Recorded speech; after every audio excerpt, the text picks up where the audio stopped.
Hello, hi, నమస్తే. Welcome back to my channel. ఈరోజు నేను చూపించబోతున్న రెసిపీ వచ్చేసి శనగల ప్రసాదం అండి. శనగల తాలింపు ఎలా పెట్టుకోవాలో నేను మీకు ఈ వీడియోలో చూపిస్తాను. మీరు నా ఛానల్ ఫస్ట్ టైం చూస్తున్నట్లయితే సబ్స్క్రైబ్ చేసుకోండి. వీడియోని చివరి వరకు చూసి మీకు నచ్చితే లైక్ చేయండి. తయారీకి మనకు కావాల్సిన పదార్థాలు ఏంటో ఇప్పుడు చూద్దాం. ఆయిల్, ఆవాలు, శనగలు, కరివేపాకు, సాయం మినపప్పు. ముందుగా మనం శనగలను తీసుకోవాలండి. శనగల్ని శుభ్రంగా వాష్ చేసుకుని నానబెట్టుకోవాలండి. 6 నుండి 7 గంటల పాటు నాననివ్వాలండి, లేదా ఓవర్ నైట్ నానబెట్టుకోండి. ఇప్పుడు మనం నానబెట్టుకున్న శనగలను తీసుకోవాలండి. 2 నుంచి 3 సార్లు శుభ్రంగా వాష్ చేసుకోవాలి. శుభ్రంగా కడిగేసుకున్న తర్వాత వాటిని తీసుకుని ఒక పక్కన పెట్టుకోండి. ఇప్పుడు ఒక ప్రెషర్ కుక్కర్ తీసుకుని శనగలు అందులోకి యాడ్ చేసుకోవాలండి. 1 గ్లాస్ శనగలకి 1.5 గ్లాస్ వాటర్ యాడ్ చేసుకోండి. మెజర్మెంట్లా కాకపోయినా శనగలు మునిగే వరకు వాటర్ యాడ్ చేసుకోండి. 1 టేబుల్ స్పూన్ సాల్ట్ యాడ్ చేసుకోవాలండి.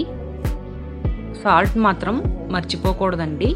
ఇప్పుడు కనుక మర్చిపోతే తర్వాత మనం యాడ్ చేసుకోవాలి అనుకున్నా కలవదండి. సాల్ట్ యాడ్ చేసుకున్న తర్వాత ఒక గరిటెని తీసుకుని సాల్ట్ వాటర్లో కలిసేలాగా బాగా కలుపుకోవాలండి. ఇప్పుడు ప్రెషర్ కుక్కర్ పైన మూత పెట్టేసుకుని విజిల్ పెట్టుకుని ఉడికించుకోవాలండి. 4 విజిల్లు వచ్చేంత వరకు మనం కుక్ చేసుకోవాలి. 4 విజిల్లు అయిపోయిన తర్వాత పక్కన పెట్టేసుకోవాలండి. పూర్తిగా చల్లారనివ్వాలి. చల్లారిన తర్వాత ప్రెషర్ కుక్కర్ పైన మూతను తీసుకుని శనగల్ని వాటర్లోంచి తీసి పక్కకు పెట్టుకోవాలండి. చూసారు కదా, శనగలు మెత్తగా అయిపోయి ఈ విధంగా ఉడకాలండి. ఇప్పుడు తాలింపు వేసుకుందామండి. ఒక ప్యాన్ తీసుకుని 3 టేబుల్ స్పూన్స్ ఆయిల్ యాడ్ చేసుకోవాలి. ఆయిల్ని వేడెక్కనివ్వాలండి. ఆయిల్ వేడెక్కిన తర్వాత 1 టేబుల్ స్పూన్ సాయం మినపప్పును యాడ్ చేసుకోవాలండి. 1/2 టేబుల్ స్పూన్ ఆవాలను యాడ్ చేసుకోవాలి.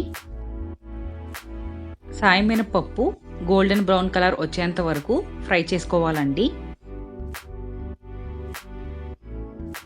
గోల్డెన్ బ్రౌన్ కలర్లోకి వచ్చేసే కదండి. ఇప్పుడు కొద్దిగా కరివేపాకుని యాడ్ చేసుకోవాలి. కరివేపాకు యాడ్ చేసుకున్న తర్వాత ఒక 2 నిమిషాల పాటు ఫ్రై చేసుకోవాలండి. ఇప్పుడు ఎండుమిరపకాయలను యాడ్ చేసుకోవాలండి. 3 నుంచి 4 ఎండుమిరపకాయలను తీసుకుని ఈ విధంగా చిన్న చిన్న ముక్కలుగా కట్ చేసుకుని యాడ్ చేసుకోవాలి. ఇంకొక 2 నిమిషాల పాటు ఫ్రై చేసుకోవాలండి.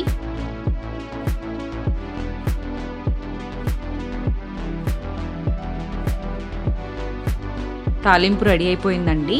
ఇప్పుడు మనం ఉడకపెట్టుకున్న శనగలు ఉన్నాయి కదా, అవన్నీ అందులో యాడ్ చేసుకోవాలండి. తాలింపు అంతా కూడా శనగలకి పట్టేలాగా ఒకసారి అంతా బాగా కలుపుకోవాలండి. కలుపుకున్న తర్వాత 1 నిమిషం పాటు స్టవ్ మీద అలాగే ఉడకనివ్వండి. మీకు కావాలి అనుకుంటే కారం యాడ్ చేసుకోవచ్చండి. నేను ప్రసాదంగా పెడుతున్నాను కాబట్టి యాడ్ చేయలేదు. మీరు యాడ్ చేసుకోవాలనుకుంటే 1/2 టేబుల్ స్పూన్ కారం యాడ్ చేసుకుని కారం వాసన పోయేంత వరకు 1 నుండి 2 నిమిషాల పాటు కుక్ అవనివ్వండి. అంతే అండి, ఎంతో ఈజీగా శనగల తాలింపు రెడీ అయిపోయింది. మీరు ప్రసాదంగా పెట్టాలి అనుకుంటే ఇలా పెట్టేసేయండి. లేదు నార్మల్గా తినటానికైతే సర్వ్ చేసుకున్న తరువాత ఒక 1/2 నిమ్మకాయ పేడ్ని పిండుకోండి. చాలా టేస్టీగా ఉంటుందండి. Please subscribe to my channel. Thank you for watching my video.